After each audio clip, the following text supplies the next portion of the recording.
Nous vous saluons au nom de Jésus.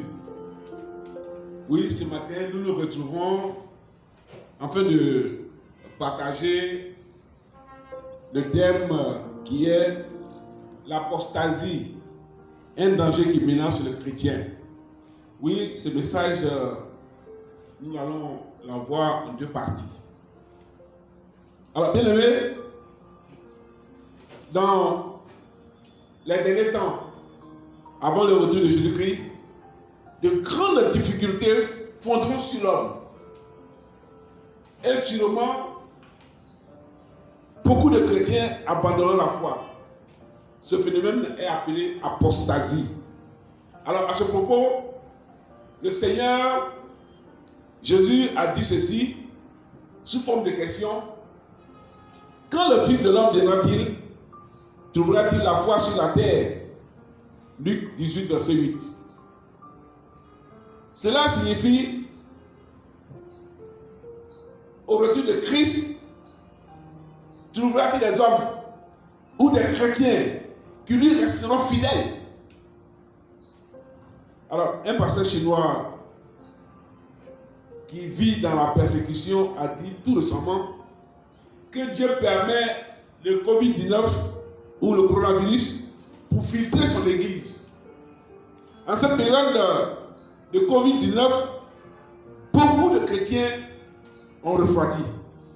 D'autres ont abandonné la foi en Jésus. D'autres viennent à l'église, mais leur présence est égale à leur absence. Car ils sont indifférents à tout ce qui se fait dans l'église.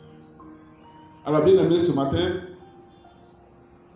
comme je l'ai dit, le message sera en deux parties. La première partie, nous allons voir la définition de quelques mots. Ensuite, les causes et les conséquences de l'apostasie.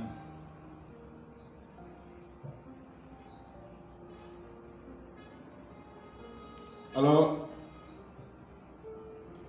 voyons la définition de quelques mots. Surtout du principal mot qui est l'apostasie. Nous voyons dans le dictionnaire universel le mot apostasie est un nom féminin qui signifie abandon public d'une religion au profit d'une autre. Reniement. Même les politiciens ne sont pas apostasiés. Un homme qui est dans une partie politique peut quitter ce parti, se parler dans un autre parti. C'est de l'apostasie qui le fait aussi. Alors, le dictionnaire biblique nous dit ceci, apostasie vient du mot grec qui signifie apostasis, action de s'éloigner, défection, désertion. Dans le grec, en fait, ce mot désigne une révolte politique, une rébellion. L'appellation apostasie signifie dans le discours théologique le désaveu public et définitif de l'allégeance de quelqu'un à Dieu en Christ. C'est abandonner la foi ou la révélation de la vérité. Le passage du jour est dans 2 Timothée chapitre 3, versets 1 à 9, chapitre 4, versets 3 et 4, que nous lisons. Sache que dans les derniers temps, ou derniers jours, dans cette version, il y aura des temps difficiles. Car les hommes seront égoïstes, amis de l'argent, fanfarons, hautains, blasphémateurs, rebelles à leurs parents, ingrats, irréligieux, insensibles, déloyaux, calomniateurs, intempérants, cruels, ennemis des gens de bien, traîtres, emportés, enflés d'orgueil, aimant le plaisir plus que Dieu, ayant l'apparence de la piété, mais reniant ce qui en fait la force. Éloigne-toi de ces hommes-là. Il en est parmi eux qui s'introduisent dans les maisons et qui captivent des femmes d'un esprit faible et bordé, chargées de péché, agitées par des passions de toute espèce, apprenant toujours et ne pouvant jamais arriver à la connaissance de la vérité. De même que Janès et Jambres s'opposait à Moïse.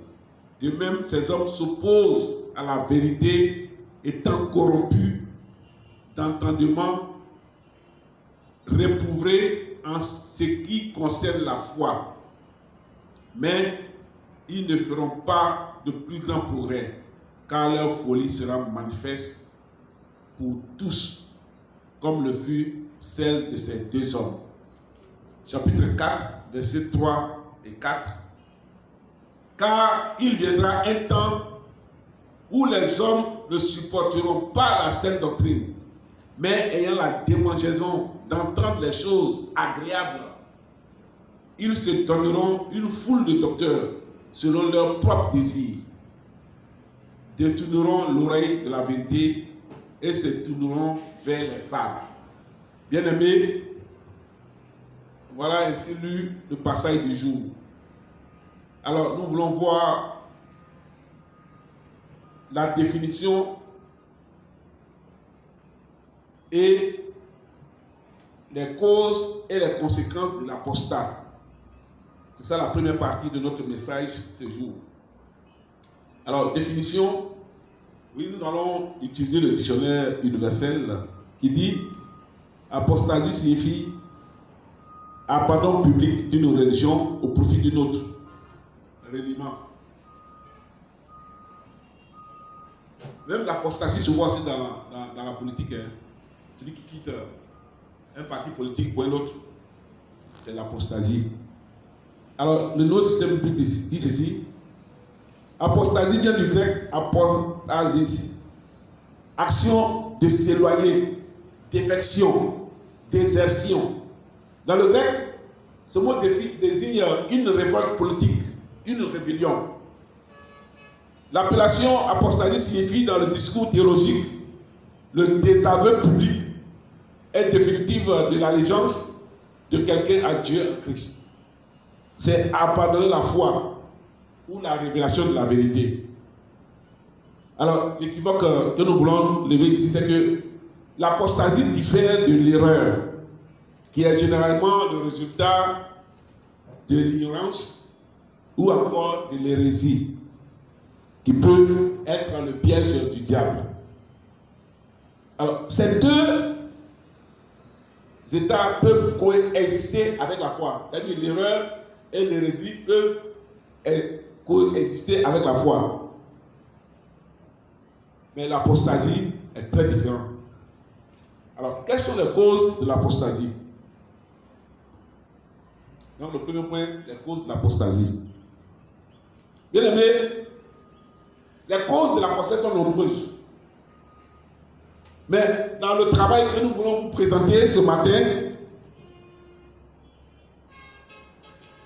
quelques causes qui nous semblent vraiment, je dirais, importantes et sûrement les principales vous seront présentées. Alors, première cause que nous tirons ici, c'est la séduction. La séduction.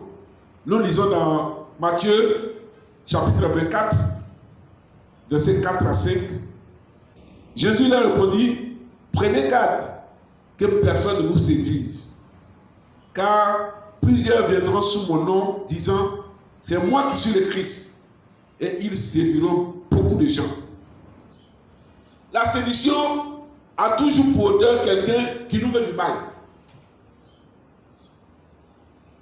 Et la séduction même est traduite par induit en erreur. Oui, bien aimé. La séduction, en fait, cherche à nous détourner de l'obéissance à Dieu. Aujourd'hui, cette puissance séductrice est en train d'agir, en train d'amener des hommes à la désobéissance totale à Dieu. La séduction religieuse est la voie que Satan ouvre à des milliers de personnes pour les induire en erreur. Oui, bien aimé.